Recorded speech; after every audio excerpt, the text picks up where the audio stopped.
welcome back to our channel. I am Poonam Chaudhary and in this video we are going to learn about the feedback mechanism. Feedback mechanism एक biological process होता है जिसमें कि हम control करते हैं hormone के secretion के टाइमिंग एंड क्वांटिटी को। हार्मोन्स हमारे एंडोक्राइन सिस्टम के पार्ट होते हैं और हमारे कंट्रोल एंड कोऑर्डिनेशन में हेल्प करते हैं।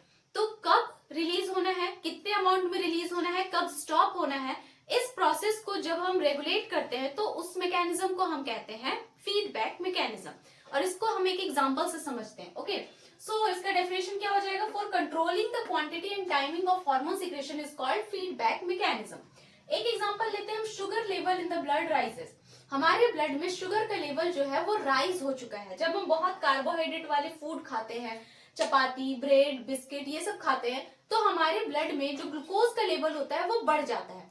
तो जब हमारे ग्लूकोज का लेवल बढ़ता है ब्लड में, तो क्या होता है कि डिटेक्ट किया जाता है उसे, ठीक है, कि हमारे ब्लड में ग्लूकोज का लेवल बढ़ा है। तो डिटेक्ट कौन करता है? Detected by cells of pancreas. Cells of pancreas, pancreas के जो सेल्स होते हैं वो उसे डिटेक्ट करते हैं। अब डिटेक्ट करने के बाद क्या करेंगे? उन्होंने देखा कि अरे ब्लड में तो जो शुगर का लेवल है वो बहुत राइज हो चुका है, बहुत हाई हो चुका है, तो उसे हमें मेंटेन करना पड़ेगा, थोड़ा कम करना पड़ेगा। तो ये सेल्स क्या करते हैं पैनक्रियास के? ये इंसुलिन सिक्रीट कर देते हैं, ठीक है, दे सिक्रीट इंसुलिन। इंसुलिन क्या है? एक हार्मोन है जो हमारे ग्लूकोज को क्या करता है? ऑक्सीडाइज कर देता है। ये ब्लड में जितने ग्लूकोज होंगे ना, जो बहुत ज्यादा हो गए होंगे, तो उसको क्या करेंगे? वो ऑक्सीडाइज कर देंगे, मतलब ब्रेक कर देंगे। या फिर और जो बचे हुए ग्लूकोज हैं उनको लिवर के सेल्स में भेज दिया जाएगा to convert into the glycogen, वहां पर स्टोर कर दिया जाएगा। या फिर मसल्स के सेल में भेज दिया जाएगा ताकि वो वहां पर जाकर स्टोर हो जाए। तो उससे हमारे ब्लड में ग्लूकोज का लेवल क्या होगा? कम हो जाएगा। तो इस तरह क्या हुआ? उन्होंने इंसुलिन सिक्रीट किया। इंसुलिन के सिक्रीट होने से क्या हो गया? क्या हो गया कि ग्लूकोज का लेवल जो है, ग्लूकोज लेवल फॉल्स, ठीक है, वो नीचे चला गया, मीन्स कम हो गया ग्लूकोज का लेवल हमारे ब्लड में। अब जैसे ही ग्लूकोज का लेवल कम हो गया तो अब क्या है? अब इंसुलिन की जरूरत नहीं है हमें।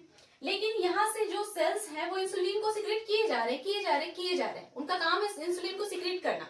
लेकिन अब तो ग्लूकोज का लेवल फॉल हो गया ना, तो अब तो हमें इंसुलिन की जरूरत नहीं है। तो अब क्या होगा? यही जो ग्लूकोज, जो हमारा ब्लड है, ये ब्लड ही हमें हमारे पैनक्रियास के सेल्स को फिर से एक फीडबैक मैकेनिज्म सेंड करता है, एक मैसेज सेंड करता है, ठीक है। तो इसी को हम कहते हैं feedback. Feedback to the cells of pancreas, ठीक है। किसने सेंड किया?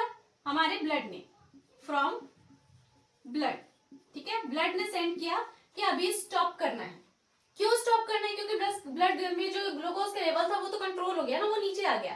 तो जैसे ही ये सेंड करते हैं मैसेज, तो पैनक्रियास के जो सेल्स होते हैं वो क्या करते हैं कि हमारे ब्लड में इंसुलिन का जो सिक्रीशन है उसको स्टॉप कर देते हैं। तो stop the secretion of insulin, ठीक है। तो इस तरह से हमारे इंसुलिन का सिक्रेशन स्टॉप हो गया। फिर हम खाना खाएंगे, फिर ग्लूकोज का लेवल बढ़ेगा, तो फिर से ये पैनक्रियास के सेल फिर से इंसुलिन को सिक्रेट करेंगे। फिर से इंसुलिन सिक्रेट होगी तो फिर से ग्लूकोज का लेवल है वो नीचे जाएगा, कम हो जाएगा। फिर कम होगा तो ब्लड फिर से डिटेक्ट करेगा पैनक्रियास को कि अब इंसुलिन को बंद कर देना है, तो इंसुलिन को स्टॉप कर दिया जाएगा। तो इस तरह से कुछ हमारे फीडबैक मैकेनिज्म का प्रोसेस होता है। अगर इसको हम दूसरे एग्जांपल से समझने की कोशिश करें तो हम बॉडी टेम्परेचर को ले सकते हैं, ठीक है। बॉडी टेम्परेचर कितना होता है? Normal temperature 37 degree Celsius. तो जैसे ही हमारे बॉडी का टेम्परेचर अगर राइज कर गया, ठीक है, हाई हो गया, ये हाई हो गया 37 डिग्री सेल्सियस से हाई, जब फीवर होता है ना तो हाई हो जाता है।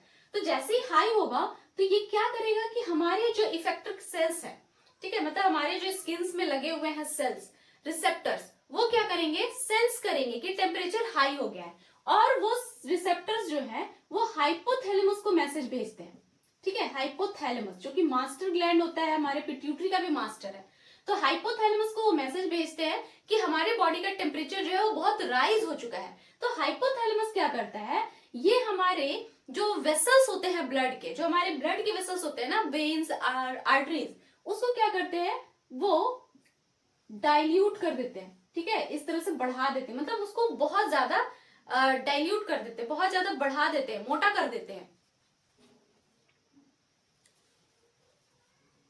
उसको बहुत ज्यादा मोटा कर देते हैं। तो उससे क्या हो जाता है कि ब्लड का फ्लो जो होता है वो कम हो जाता है और बॉडी का टेम्परेचर मेंटेन हो जाता है। तो इस तरह करते हैं और उससे क्या हो जाता है, हमारे बॉडी का टेम्परेचर लो हो जाता है। ठीक है, तो लो हो गया, तो इस तरह से ये हो गया।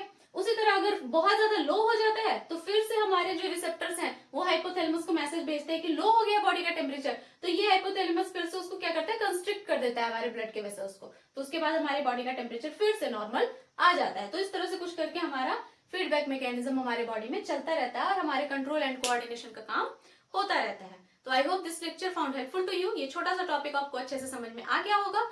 अगर आपको अच्छा लगा then hit the like button and to subscribe my channel. मिलते हैं नेक्स्ट वीडियो में, तब तक के लिए bye bye and take care.